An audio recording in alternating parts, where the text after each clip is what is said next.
মমতা বন্দ্যোপাধ্যায় একজন pathological liar. সিঙ্গুরে যে সর্বনাশটা উনি করেছেন তার কোনো ক্ষমা নেই। লক্ষ লক্ষ একর কৃষি জমি, সেখানে রিয়েল এস্টেটের ব্যবস্থা হচ্ছে, তা কৃষি জমি ধ্বংস হচ্ছে। তা এর বেলায় মাননীয় বেচারাম মান্না, মাননীয় মমতা বন্দ্যোপাধ্যায়, এদের কৃষি জমি প্রেম উদলে উঠছে না? কারণ ওখানে তো রগড়া আছে, টাকা আছে তো, এবং এইগুলো তো আর এমনি এমনি হচ্ছে না। বিএলআরও তো এমনি এমনি জলাশয়গুলোকে কনভার্সন করে বাস্তু জমি বা শালি জমি বলে দিচ্ছেন না, ওই রগড়ার হচ্ছে, টাকা পয়সার লেনদেন হচ্ছে। তা তার ভাগ্য 75-25 রেশিওতে কোথায় কোথায় যেন যাচ্ছে। আলোচনার প্রেক্ষিতে প্রথমেই বামফ্রন্ট সরকার ওই 1053 একর জমি অধিগ্রহণের প্রস্তাব থেকে পিছিয়ে এসে 997.11 একর জমি অধিগ্রহণের সিদ্ধান্ত নিল। 13,103 জন জমি মালিক এবং 244 জন নথিভুক্ত বর্গাদার, এদের মধ্যে মাত্র 233 জন জমি মালিক এবং 14 জন অনিচ্ছুক বর্গাদার তাদের জমি দিতে আপত্তি জানিয়েছিলেন। তার মধ্যে 335 জন যারা আপত্তি জানিয়েছিলেন তারা জমির উপরে তাদের যে মালিকানা সেটা প্রমাণে ব্যর্থ হয়েছিলেন। তারা তৃণমূল তাদেরকে ওই 335 জনকে কোথা থেকে হাজির করেছিল, অগণতান্ত্রিকভাবে, মানে সংখ্যাগরিষ্ঠ, বিপুল সংখ্যাগরিষ্ঠ মানুষের শিল্প স্থাপনের ইচ্ছাকে একটা রাজনৈতিক কৌশলে মানে অগ্রাহ্য করে একেবারে সংখ্যালঘু কয়েকজন মানুষের তথাকথিত আপত্তিকে মূল্য দিয়ে কিন্তু এই বিশাল এই কারখানাটা, এই শিল্প সম্ভাবনাটা নষ্ট করে দিলেন মমতা বন্দ্যোপাধ্যায়। জমি দিতে অনিচ্ছুক মাত্র 233 জন জমি মালিক, এটা কিন্তু সুপ্রিম কোর্ট দেখলেন না। অর্থাৎ মহামান্য সুপ্রিম কোর্ট 13,103 জন জমি মালিকের মধ্যে মাত্র 233 জন জমি মালিকের এটাকে বৈধতা দিয়ে রায় দিলেন। কাজেই এই রায় হয়েছে, কিন্তু এটা ন্যায়ও হয়নি, বিচারও হয়নি। এটা একেবারে ম্যানুফ্যাকচার্ড একটা ভার্ডিক্ট, ম্যানুফ্যাকচার্ড ভার্ডিক্ট। আমি পরিষ্কার বলছি, মমতা বন্দ্যোপাধ্যায় যে সর্বনাশটা সিঙ্গুরে করেছেন এর কোনো ক্ষমা হয় না। আগামী কয়েক প্রজন্ম তাকে ক্ষমা করবে না। মমতা ব্যানার্জি কত বড় মিথ্যেবাদী, আমি তার একটা উদাহরণ আপনাকে আমি দেব। মমতা বন্দ্যোপাধ্যায় বলেছিলেন যে আমরা কৃষকদের জমি চাষের উপযোগী করে ফিরিয়ে দিয়েছি, সেই জমিতে সার, সেচের ব্যবস্থা করে দেওয়া হয়েছে, সার দেওয়া হয়েছে, 10,000 করে টাকা দেওয়া হয়েছে এবং তাদেরকে চাষ করতে বলা হয়েছে। তা সিঙ্গুরের কৃষক যদি চাষ না করে আমি কি করতে পারি? বিধানসভায় মুখ্যমন্ত্রী সুজন চক্রবর্তীর প্রশ্নের উত্তরে 2019 সালে এই কথা বলেছেন। একেবারে অবর্ণনীয় মিথ্যে কথা। আপনারা তো সিঙ্গুরের ওই এলাকায় যাবেন, দেখবেন যে চাষও যোগ্যই নয়, সে জমিতে চাষ হয় না। আপনি সিঙ্গুর ঘুরে দেখবেন যে সিঙ্গুরে একটার পর একটা জলাশয় বুঝিয়ে সেখানে বহুতল হচ্ছে। আপনি স্টেশন রোড দিয়ে এলেন, এখানেও আপনি দেখবেন জলাশয় ভরাট করে এই হচ্ছে। এই সামনে দেখুন বালিখাত জলাশয়, বিরাট বালিখাত, বহুকালের, আমরা ছোটোবেলা থেকে দেখেছি, সেই বালিখাতে আমরা সাঁতার কেটেছি, দেখুন ভরাট হচ্ছে। স্যার, সিঙ্গুরের জমি নিয়ে অনেক বিবাদ রয়েছে, জল গড়িয়েছে সুপ্রিম কোর্টেও। সেই নিয়ে মমতা বন্দ্যোপাধ্যায় এক কথা বলেছিলেন যে সিঙ্গুরের জমিতে বর্তমানে চাষ হচ্ছে। আপনি একজন সিঙ্গুরবাসী, একজন সমাজ সচেতক হিসাবে এই পুরো বিষয়টা কীভাবে দেখছেন? কতটা সত্যি, কতটা মিথ্যা? দেখুন, প্রথম কথা হচ্ছে মমতা বন্দ্যোপাধ্যায় একজন প্যাথোলজিক্যাল লায়ার। উনি সত্যি কথা বলেন না। সিঙ্গুরে যে সর্বনাশটা উনি করেছেন তার কোনো ক্ষমা নেই। সিঙ্গুরে কি হয়েছিল, বুদ্ধদেব ভট্টাচার্য কি করতে চেয়েছিলেন? প্রস্তাব ছিল যে সিঙ্গুরে 1,053 একর জমির উপর বছরে 2.5 লাখ গাড়ি উৎপাদন হবে এরকম একটি শিল্প, এবং সেটা করবে টাটারা।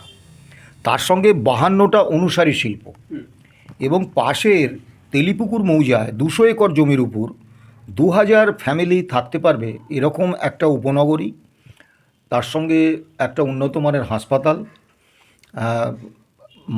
প্রাথমিক, মাধ্যমিক, উচ্চ মাধ্যমিক এবং স্নাতক স্তরে পড়াশোনার জন্য কলেজ, স্কুল, কলেজ এবং একটা ইউনিভার্সিটি, টেকনিক্যাল ইউনিভার্সিটি। এইটা তারা ওই তেলিপুকুর মৌজায় 200 একর জমির উপর করবে।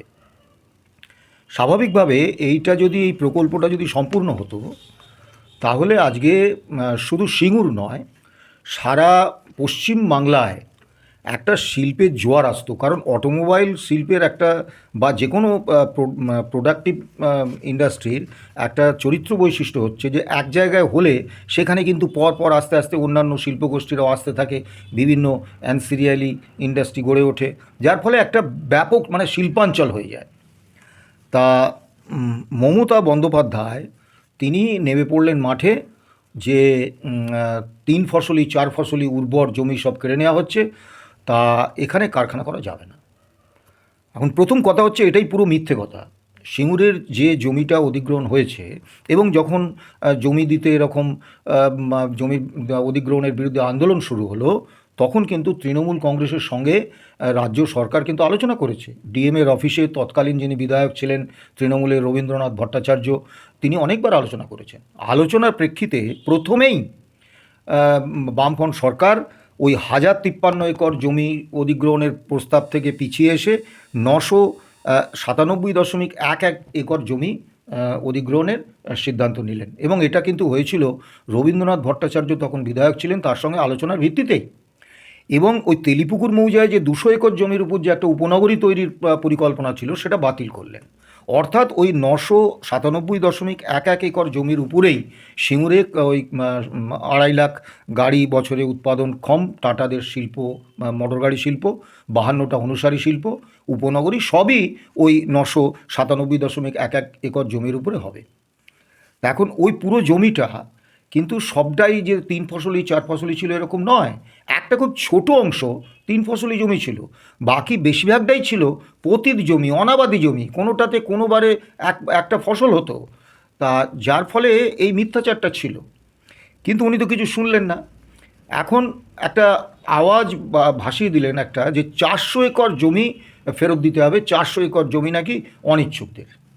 তা আমি আপনাদের তথ্য দেব, অবান্তর কথা বলে তো লাভ নেই, শুধু সমালোচনা করে লাভ নেই। আপত্তি জানিয়েছিলেন দুজন ব্যক্তি, একজন হচ্ছেন কুলদীপ মাইতি, আর একজন হচ্ছেন প্রশান্ত কুমার জানা, এবং 4টি শিল্প সংস্থা। তারা হচ্ছে messrs Sreebhumi steel private limited, messrs Shanti ceramics private limited, messrs Ajit services centre, messrs Shri Padmasagar exports private limited. এই মাত্র 4টি শিল্প সংস্থা এবং দুজন ব্যক্তি মালিক তারা আপত্তি জানিয়েছিলেন জমি দিতে। তা তাদের জেলা শাসক তখন তো ভূমি অধিগ্রহণ করছেন, তিনি আলোচনায় বসবেন, আলোচনায় বসেছিলেন, এবং সেখানে তাদের এই আপত্তি খারিজ করে দেওয়া হয়েছিল এবং তারা সেটা মেনে নিয়েছিলেন। তারা কিন্তু কোনো মামলা মকদ্দমা বা তারপরে ডিএমের পরে মুখ্য সচিবের কাছে চিঠি দিলেন বা ভূমি দপ্তরের সচিবের কাছে চিঠি দিলেন, তাদের আপত্তি জানালেন, তা কিন্তু করেননি। জেলা শাসকের সঙ্গে তাদের আলোচনা ফলপ্রসূ হয়েছিল এবং তারা 6 জনেই, অর্থাৎ 4টে শিল্প সংস্থা এবং 2জন ব্যক্তি, তারা কিন্তু তাদের জমি দিতে আপত্তি তুলে নিয়েছিলেন। অর্থাৎ কার্যত কোনো বিবাদ ছিল না। কিন্তু মমতা বন্দ্যোপাধ্যায় তো শুনবেন না, তা তিনি তো আন্দোলন করতেই থাকলেন। এবং সর্বশেষ যে তথ্য, যেটা সরকারি তথ্য আপনাদের দিচ্ছি, সিঙ্গুরে মোট জমির মালিক ছিলেন 13,103 জন মোট জমির মালিক। তার মধ্যে আপত্তি কারা জানিয়েছিলেন? লিখিতভাবে আপত্তি জানিয়েছিলেন 568 জন। অর্থাৎ 13,103 জন জমি মালিকের মধ্যে পরবর্তীকালে লিখিতভাবে আপত্তি জানিয়েছিলেন 668 জন। তার মধ্যে 335 জন যারা আপত্তি জানিয়েছিলেন, তারা জমির উপরে তাদের যে মালিকানা সেটা প্রমাণে ব্যর্থ হয়েছিলেন। মানে তারা আদৌ জমির মালিক নন। তারা তৃণমূল তাদেরকে ওই 335 জনকে কোথা থেকে হাজির করেছিল, তাদের সই করিয়ে ওই দরখাস্ত জমা দিয়ে দিয়েছিল যে আমাদের জমি দিতে আপত্তি, কিন্তু তারা প্রমাণ করতে পারেননি যে তাদের কোনো জমি ওই প্রকল্প এলাকায় আছে। তাহলে মাত্র 233 জন জমি মালিক জমি দিতে তাদের আপত্তি জানিয়েছিলেন। ওই জমির উপরে নথিভুক্ত বর্গাদার ছিলেন 244 জন।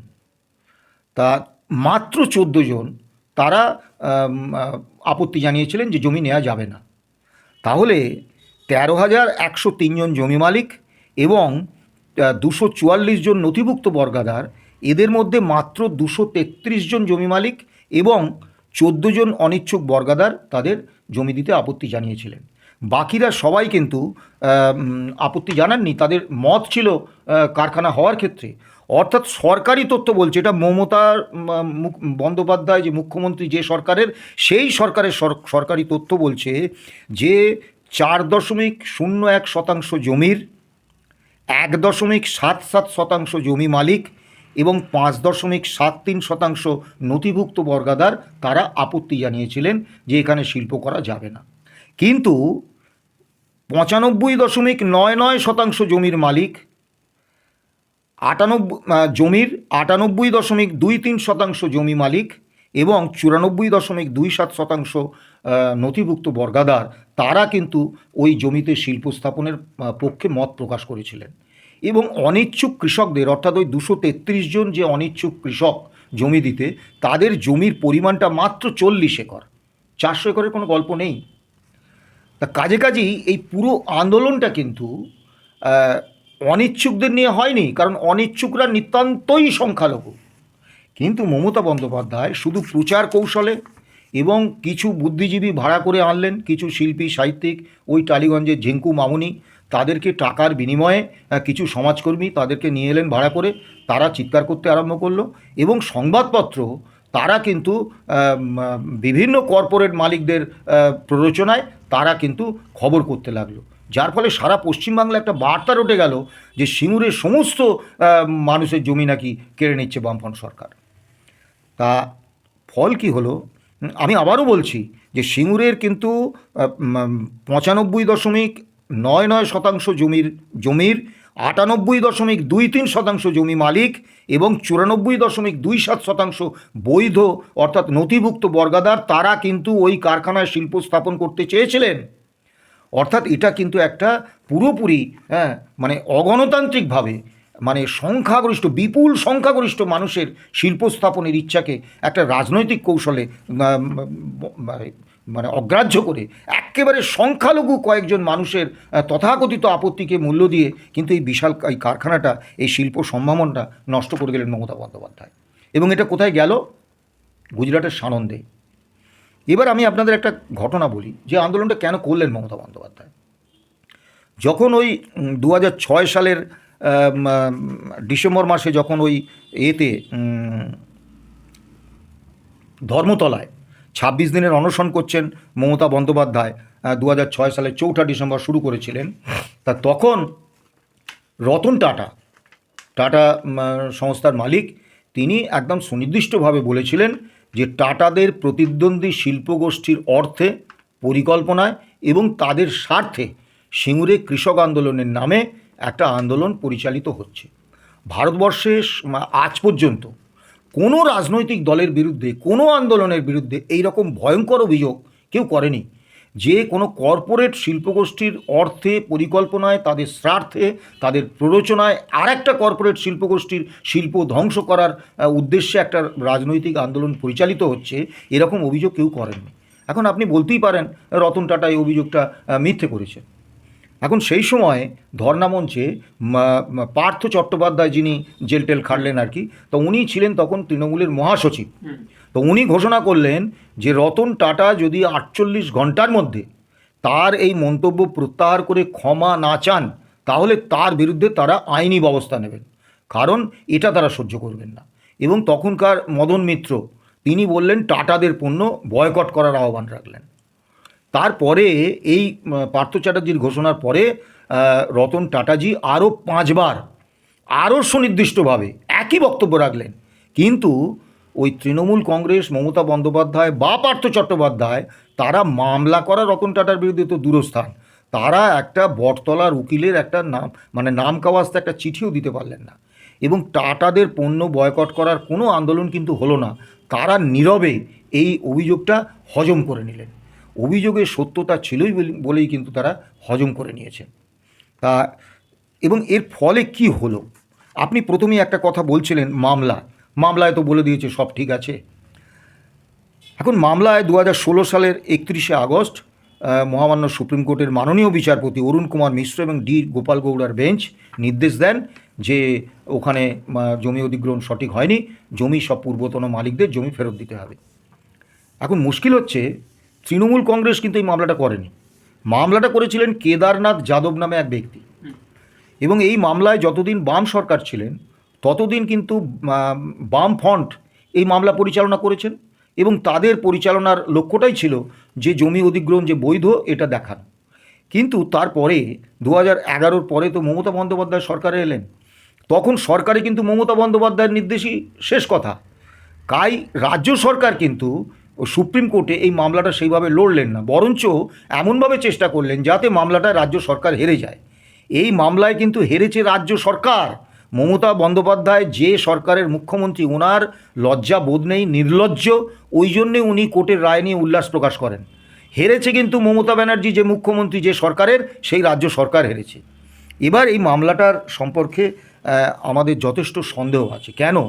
একটা বহুমাত্রিক জটিলতার, বহুমাত্রিক দিকের একটা মামলার একটা একমাত্রিক রায় হলো একদম শুধুমাত্র ওই তথাকথিত জমি মালিকদের স্বার্থটা দেখা হলো। তার সঙ্গে যে অন্য আরও অনেক পক্ষ রয়েছে সেগুলো দেখা হলো না।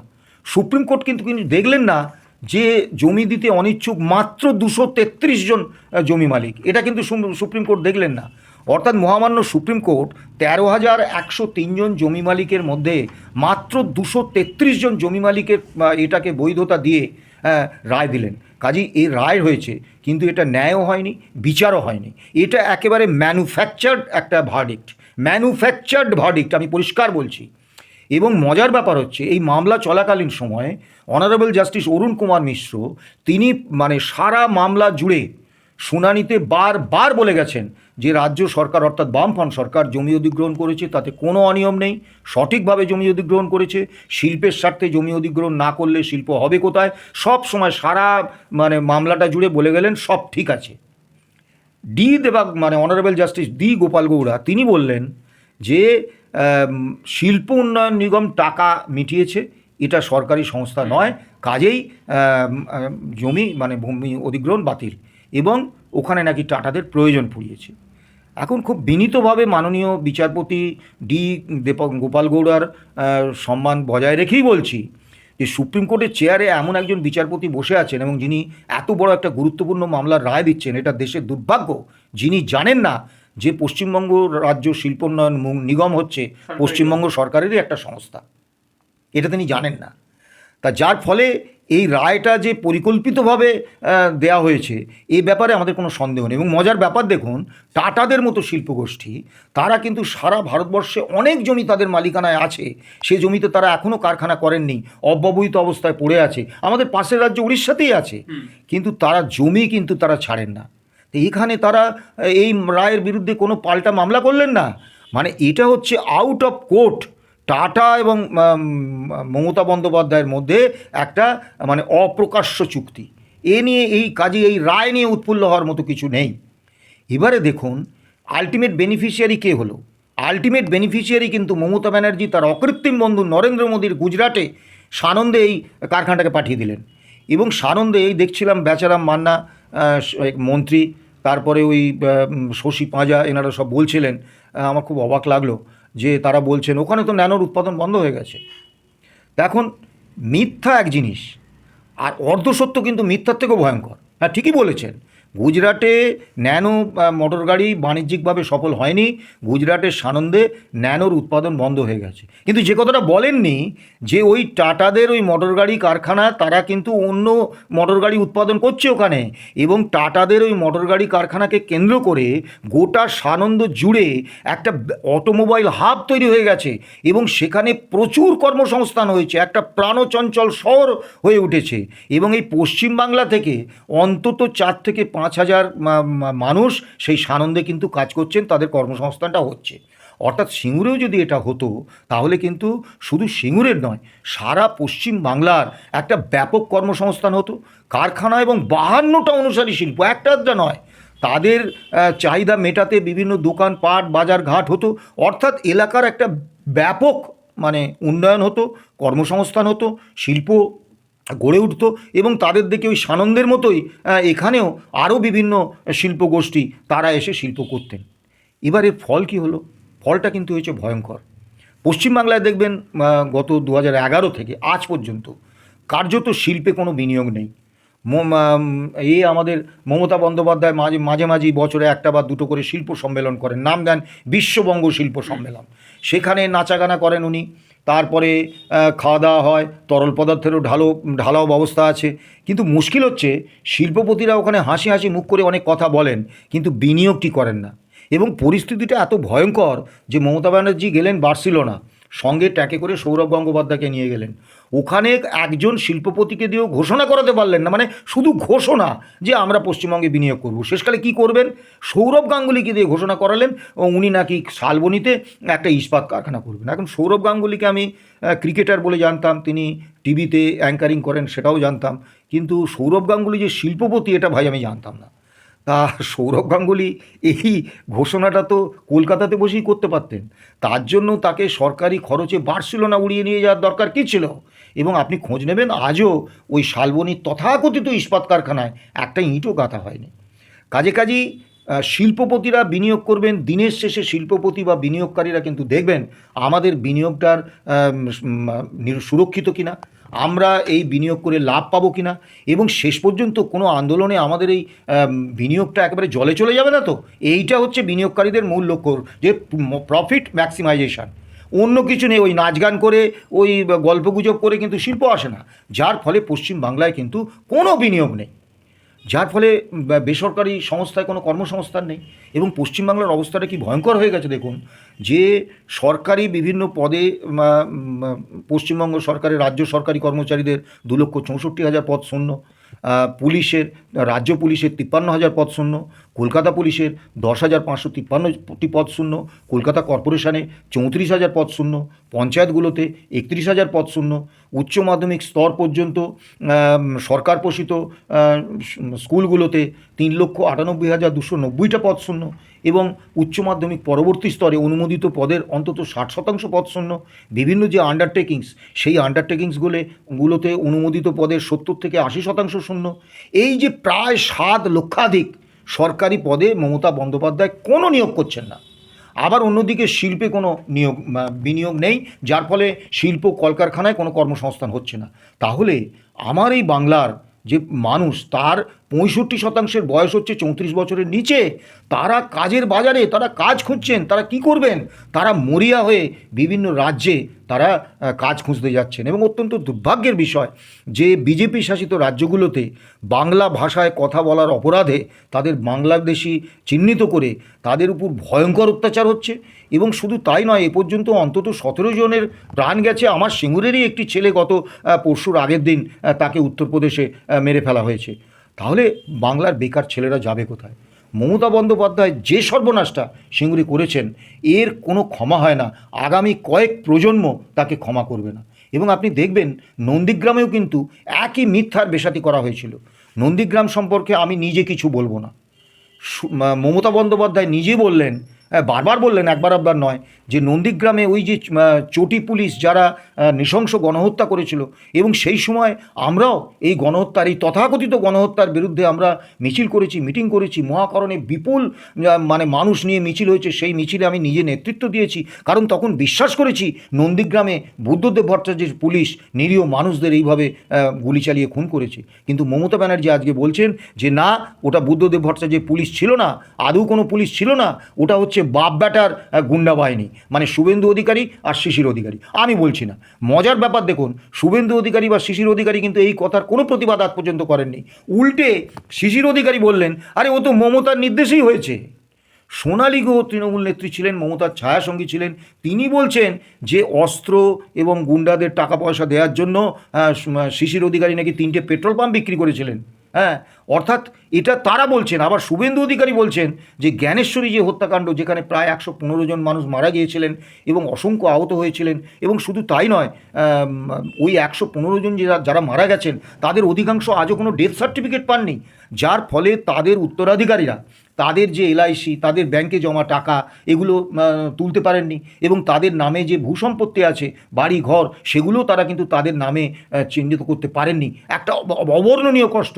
এখন শুভেন্দু অধিকারী নিজে বলছেন যে তৃণমূল এই জ্ঞানেশ্বরী হত্যাকাণ্ড ঘটিয়েছে, এবং যিনি ঘটিয়েছেন তিনি তখন ওই জমি রক্ষা কমিটির নেতার নামে তৃণমূলের ছত্রছায়া ছিলেন। আজ তিনি তৃণমূল নেতা। আমি বলছি না, শুভেন্দু অধিকারী।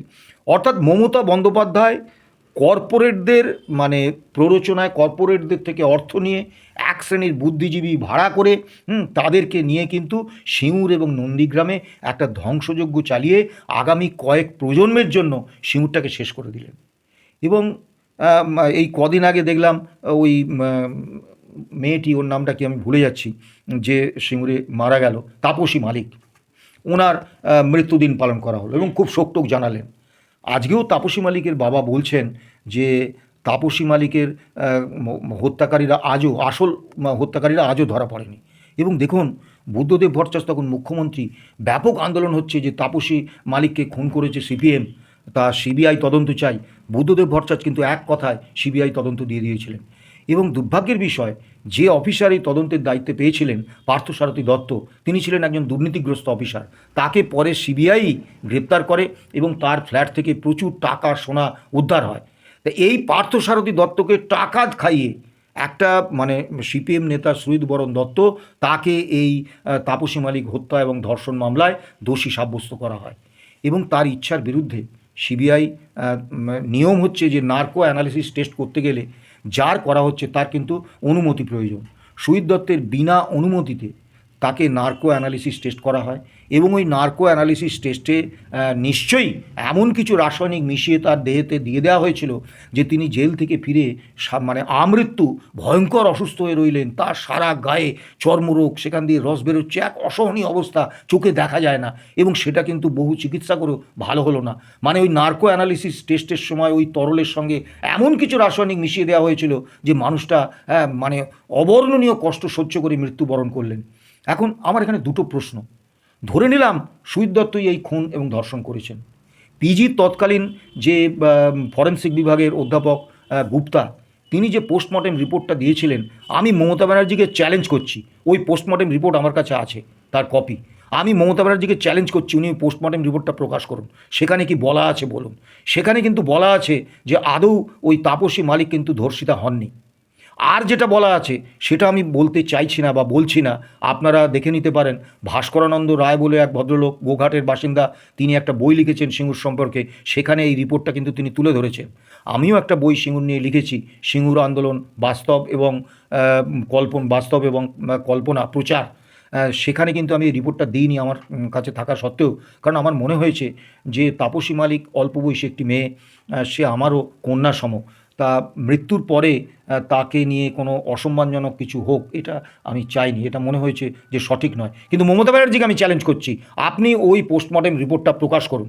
অর্থাৎ ধর্ষণের কোনো ঘটনা ঘটেনি, তাকে খুন করা হয়েছে। এখন ওই রকম একটা অল্প বয়সী মেয়ে ওই রকম মানে মানে নৃশংসভাবে তাকে খুন করার নিন্দা অবশ্যই জানাতে হবে। কিন্তু প্রশ্ন হচ্ছে তার আসল হত্যাকারীরা আজও ধরা পড়লো না কেন?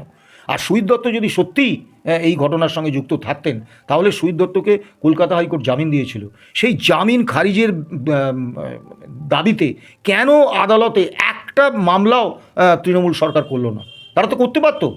তার মানে কলকাতা হাইকোর্টও প্রাইমা ফেসি বুঝেছিলেন যে মামলায় তার যাবজ্জীবন কারাদণ্ডের নির্দেশ নিম্ন আদালত দিলেও সেখানে ফাঁক আছে, ইনি মানে সত্যি এই অপরাধটা ইনি নাও করে থাকতে পারেন, তাই তো জামিন দিয়েছেন।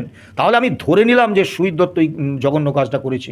তাহলে যতদিন তিনি বেঁচে ছিলেন, জামিনে ছিলেন, মুক্ত ছিলেন, তো তাকে আবার জেলে ভরার জন্য তো তৃণমূল কংগ্রেস বা তৃণমূল সরকার, মমতা ব্যানার্জির সরকার, তিনি পুলিশ মন্ত্রী, তিনি তো উদ্যোগ নেবেন। তিনি কোনো উদ্যোগ নিলেন না কেন জামিন খারিজের জন্য আবেদন করলেন না? তার কারণটা হচ্ছে তিনি নিজেও জানতেন যে সুজিত দত্তকে ওই পার্থসারথী দত্ত সিবিআই অফিসারকে হাত করে তাকে টাকা দিয়ে কিনে নিয়ে তার বিরুদ্ধে মামলাটা সাজানো হয়েছিল।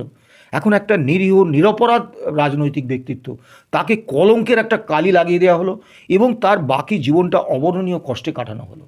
এবং মিথ্যাচারটা এমন জায়গায় দেখুন, এই সিঙ্গুরের মানে এতে আমাদের স্কুল পাঠ্য অষ্টম শ্রেণীর বইয়ে এই সিঙ্গুর আন্দোলন ঢুকিয়েছেন। এখন আমরা জানি যে 30 বছর না অতিক্রম করলে কোনো রাজনৈতিক আন্দোলনকে কিন্তু পাঠ্য বইয়ে অন্তর্ভুক্ত করা যায় না। শুধু তাই নয়, পাঠ্য বইয়ে কোনো নতুন রাজনৈতিক আন্দোলন অন্তর্ভুক্ত করতে হলে যারা বিদ্বজ্জন, যারা ইতিহাসবিদ, তাদের সঙ্গে আলোচনা করে একটা কমিটি তৈরি করতে হয়, তারা সর্বসম্মত সিদ্ধান্ত নিলে সেটাকে করা হয়। তা সেখানে আজও কোমলমতি ছাত্রছাত্রীরা পড়ছে যে ওই পার্থ চট্টোপাধ্যায়ের নাম, ওই জেলে থাকে, তিনি মহাপুরুষ। ওখানে বলেছেন যে এই সিঙ্গুর আন্দোলনে 10 জন শহীদ হয়েছে। তা তাপসী মালিক মারা গেছেন, নৃশংস হত্যাকাণ্ড হয়েছে। রাজকমল বলে একটি ছেলে, সেও মারা গেছে, কিন্তু তার মৃত্যু নিয়ে বিতর্ক আছে। তা বাকি 8 জন তারা কোথায়? তারা যদি সত্যি মারা গিয়ে থাকেন, তাহলে তাদের তো একটা ডেথ সার্টিফিকেট আছে, তাদের নাম আছে, তাদের ঠিকানা আছে, তাদের পোস্টমর্টেম রিপোর্ট আছে, অস্বাভাবিক মৃত্যু হয়েছে, তা সেগুলো দেখান মমতা বন্দ্যোপাধ্যায়। অর্থাৎ এটাও একটা মিথ্যার বেশাতি। দুর্ভাগ্যের বিষয় যে কিছু বুদ্ধিজীবী, মানে কিছু বলবো না, অসংখ্য বুদ্ধিজীবী, কিছু ভাড়া করা সমাজসেবী, সমাজকর্মী, এই মেধা পাটেকার, তিনি এখন কোথায়? এবং মমতা ব্যানার্জি কত বড় মিথ্যেবাদী আমি তার একটা উদাহরণ আপনাকে আমি দেব। সেটা হচ্ছে 2019 সালে ওই বাম পরিষদীয় দলের নেতা ছিলেন তখন সুজন চক্রবর্তী। তিনি বিধানসভায় মমতা ব্যানার্জিকে প্রশ্ন করেছিলেন যে সিঙ্গুরে জমিতে কি হচ্ছে, কারণ সুপ্রিম কোর্ট তো জমি ফেরতের অর্ডার দিয়ে দিয়েছে। তো মমতা বন্দ্যোপাধ্যায় বলেছিলেন যে আমরা কৃষকদের জমি চাষের উপযোগী করে ফিরিয়ে দিয়েছি, সেই জমিতে সার সেচের ব্যবস্থা করে দেওয়া হয়েছে, সার দেওয়া হয়েছে, 10,000 করে টাকা দেওয়া হয়েছে এবং তাদেরকে চাষ করতে বলা হয়েছে। তা সিঙ্গুরের কৃষক যদি চাষ না করে আমি কি করতে পারি? বিধানসভায় মুখ্যমন্ত্রী সুজন চক্রবর্তীর প্রশ্নের উত্তরে 2019 সালে এই কথা বলেছেন। একেবারে অবর্ণনীয় মিথ্যে কথা। আপনারা তো সিঙ্গুরের ওই এলাকায় যাবেন, দেখবেন যে চাষও যোগ্যই নয়, সে জমিতে চাষ হয় না। এবার হচ্ছে যে সিঙ্গুরে মাননীয় মুখ্যমন্ত্রী এবং এখানকার মন্ত্রী বেচারাম মান্না তাদের কৃষি জমি প্রেমটা শুধু ওই 997.11 একর জমির উপরে কেন? সিঙ্গুরে দীর্ঘদিন ধরে পঞ্চায়েত সমিতি, জেলা পরিষদ, এমএলএ, এমপি সবই হচ্ছে, সব জনপ্রতিনিধি হচ্ছে তৃণমূলের। অথচ আপনি সিঙ্গুর ঘুরে দেখবেন যে সিঙ্গুরে একটার পর একটা জলাশয় বুঝিয়ে সেখানে বহুতল হচ্ছে। আপনি যে স্টেশন রোড দিয়ে এলেন এখানেও আপনি দেখবেন জলাশয় ভরাট করে এই হচ্ছে। এই সামনে দেখুন বালিখাত জলাশয়, বিরাট বালিখাত, বহুকালের, আমরা ছোটোবেলা থেকে দেখেছি সেই বালিখাতে আমরা সাঁতার কেটেছি, দেখুন ভরাট হচ্ছে। হ্যাঁ, আপনি নদীর ধারে যান, আনন্দনগর মাননীয় মন্ত্রীর বাড়ির একটু দূরে আনন্দনগর যাওয়ার রাস্তায় দেখুন নদী খাত বুঝিয়ে সেখানে রাস্তার ধারে একেবারে একটার পর একটা দোকান তৈরি করে দেওয়া হচ্ছে এবং মাটি মাফিয়ারা সমস্ত কৃষি জমির মাটি কেটে নিচ্ছে। লক্ষ লক্ষ একর কৃষি জমি সেখানে রিয়েল এস্টেটের ব্যবস্থা হচ্ছে, তা কৃষি জমি ধ্বংস হচ্ছে। তা এর বেলায় মাননীয় বেচারাম মান্না, মাননীয় মমতা বন্দ্যোপাধ্যায় এদের কৃষি জমি প্রেম উদলে উঠছে না, কারণ ওখানে তো রগড়া আছে, টাকা আছে তো। এবং এইগুলো তো আর এমনি এমনি হচ্ছে না। বিএলআরও তো এমনি এমনি জলাশয়গুলোকে কনভার্সন করে বাস্তু জমি বা শালি জমি বলে দিচ্ছেন না, ওই রগড়ার হচ্ছে, টাকা পয়সার লেনদেন হচ্ছে। তা তার ভাগ তো 75-25 রেশিওতে কোথায় কোথায় যেন যাচ্ছে। কিন্তু মুশকিল হচ্ছে সিঙ্গুরের যারা মানে সারা পশ্চিমবাংলার যে কর্মসংস্থানহীন যে অসংখ্য মানুষ, যে 65% মানুষ আজকে জনসংখ্যার, তারা একটা অসহায় অবস্থার মধ্যে পড়েছেন, যার জন্যে আমার সিঙ্গুরের ছেলেটিকে প্রাণ দিতে হয়েছে, যার জন্যে দিনের পর দিন ছেলেরা প্রাণ দিচ্ছে, তবুও ভিন রাজ্যে তারা কাজ করছে, কারণ এখানে এলে তো খেতে পাবে না। একটা দুর্ভাগ্যজনক পরিস্থিতি, আর কি বলবো।